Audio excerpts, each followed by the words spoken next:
Hello everybody and welcome back to the channel. Today we're talking all about this, the New Balance 1080 version 13. Is it going to be unlucky number 13 for New Balance? The reviews online have been pretty bad so far and we're going to be addressing some of those in this review today. But this has been such a firm favourite amongst so many runners over the years. So is it going to be a flop or a surprise hit? And we're also going to have a little chat about the Nova Blast and the Pegasus as well, and see how it all fits in together. So sit back, relax, let's get the review of the New Balance 1080 version 13 done.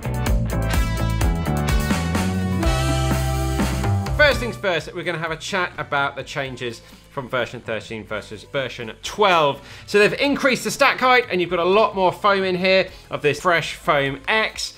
There's a slightly reduced drop. It was 8mm and now it's down to 6. It's had a price hike. Boo, boo, boo. £15 more expensive now, but it is 30 grams lighter. Right, let's get stuck into the facts and figures. So the purpose of a shoe like this, very famously the 1080, is an everyday road shoe. New Balance say you can do all different types of runs in this, right from your recovery, easy, tempo, reps, race pace, whatever. You'll get it all done in a shoe like this. In terms of price, I bought the shoe 100% with my own money and I paid £160 off the sports shoes website here in the UK. It's going to be around about 165 US dollars or 190 euros. In terms of stack height, we're talking around about 38mm at the back of the shoe, and as I said, a 6mm drop overall. In terms of weight, my shoe size is coming in at 323 grams.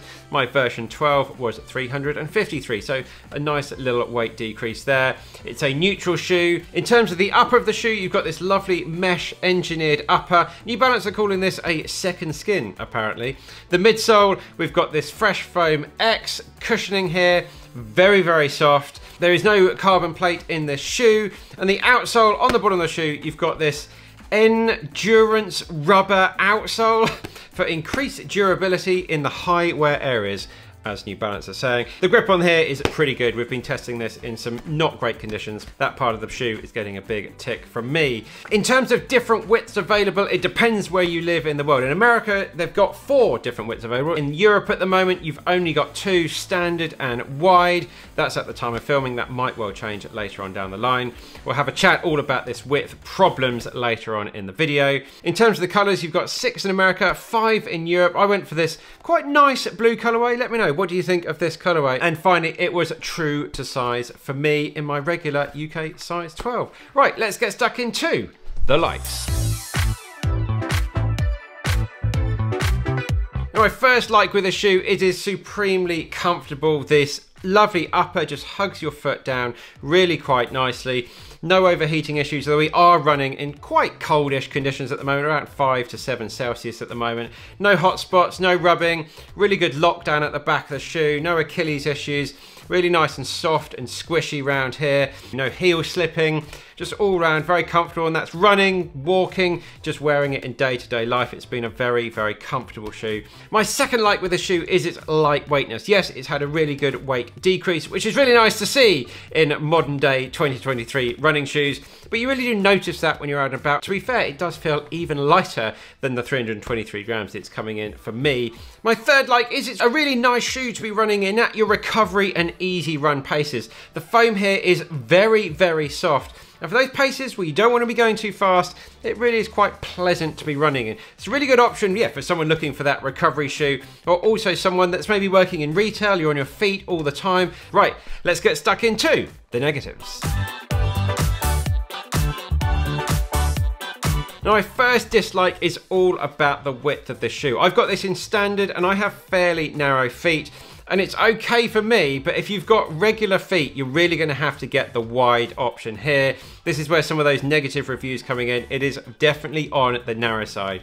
So definitely go a size wider than you'd normally go, and then you should be absolutely fine. But as standard, yeah, it's just a lot narrower than the outgoing models. My second dislike is the price, £160.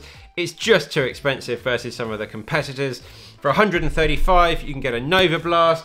For just over £100, you can get a Pegasus. I'm just not really sure for that extra 55, 35 pounds, whatever, you're getting that much extra value out of a shoe like this. It's a very high price point for a shoe that's really not delivering much at the moment. My third dislike is the 1080 really used to be the shoe that you could recommend to everybody, from beginners to intermediates to advanced runners. It was just an absolute staple that you could go out and you could do every type of run in. With version 13, that is really not the case. You can see I'm a little bit cheesed off with this shoe. Gone are the days where you could do some speed sessions in this, some faster runs, your races in it as well. It's now because this foam is just so soft and squishy, you really can't go any faster than your easy run pace. It just saps your energy. It is just, I just can't describe how soft and marshmallow it is. Maybe you're the type of runner that likes that, and so that will be a really big positive.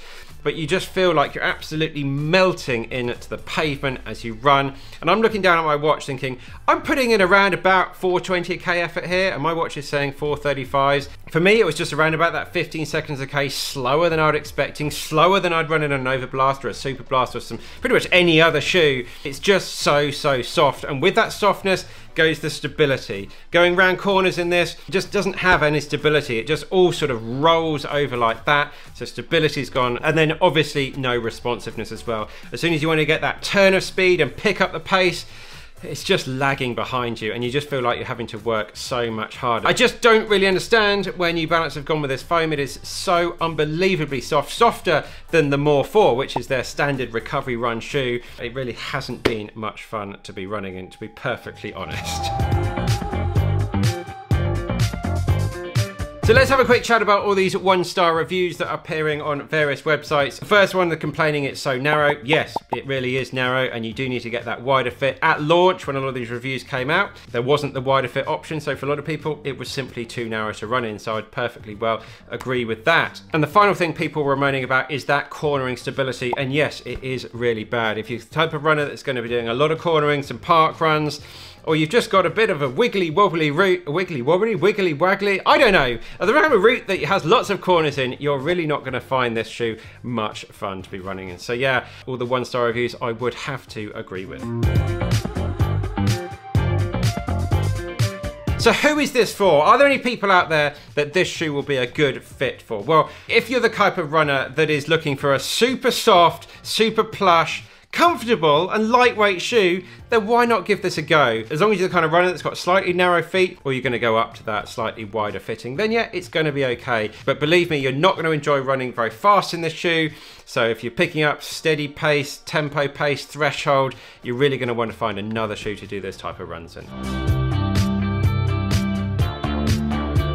So should you upgrade? Should you stick with what you've got, or potentially buy something else? Well, if you're a big fan of 10, 11 and 12, and I think I reviewed 9 as well, so we've had 4 iterations reviewed on the channel, given them all glowing reviews, recommended them to so many runners, I don't think you're really going to like this one. It's such a big change, and now it's very much that easy or recovery run shoe only. So if you're a big fan of those, please go and stock up on them while you can. You can get version 12 for around about £90 on sports shoes at the moment. I'm definitely not going to be keeping this shoe. This is going straight on eBay. If you've got that kind of money to spend, I'd definitely say have a look at the Nova Blast version. For £135, you can save some money, and you're getting a fantastic all-around running shoe. This really is now the gold standard. It's taken over from the 1080. Or have a look at the Pegasus for just over £100. It's not quite as fast, not quite as snappy, not quite as engaging to run in, but still a damn good all-around shoe. So there we go, guys. Hope you enjoyed the review. Let me know your thoughts. Have you run in this? Do you agree with some of my negativity around the shoe? Let me know down in the comments. It'd be great to catch up there. So that's it, guys. Keep on working hard. Keep on getting done. We'll see you very soon in the next one.